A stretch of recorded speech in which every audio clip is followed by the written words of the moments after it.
ఇప్పటికే ఆ పాకిస్తాన్ బడవేగాళ్లకు మనకు ఆపరేషన్ సింధూర్ పేరుతోని గట్టి యుద్ధమే అయింది. ఆ దేశానికి మనకు తెగదెంపులు కూడా చేసుకున్నాం. ఇసొంటప్పుడే కొందరు గొప్పలకు పోయి పిచ్చి చేష్టలు చేస్తే ఏం యాక్షన్ తీసుకుంటారు? ఇగో గిట్లనే అరెస్ట్ చేసి జైల్లో పడేస్తారు. గుర్తుపట్టిరుగా ఈ మొగోడెవలో? ప్రముఖ యూట్యూబరు, బెట్టింగ్ యాప్ల రారాజు. ఎందరో అమాయకులు ఆ అడ్డమైన బెట్టింగ్లకు బలై పానాలు తీసుకునేటందుకు కారకుడు భయ్యా సన్నీ యాదవ్. ఈ మోతవారి తెలవనోళ్ళైతే లేరనే అనుకుంటున్నా.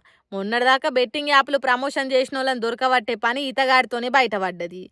షురువు అయింది కూడా ఈయనతోనే.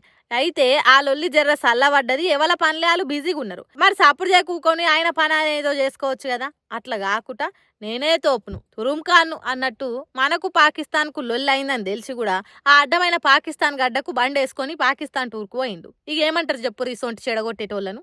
వీళ్ళు దారి తప్పితే మన వాళ్ళు ఊకోరు కదా. అందుకే ఎన్ఐఏ అధికారులు నువ్వు చాలా మంచి పని చేసినావు తమ్మి, దా నీకు పెద్ద సన్మానం చేస్తాం అని తీసుకుపోయి జైల్లో పడేసిర్రు. ఇక ఆ టూర్ గురించి అన్ని ముచ్చట్లు అరుచుకునే పనిలో పడ్డారు.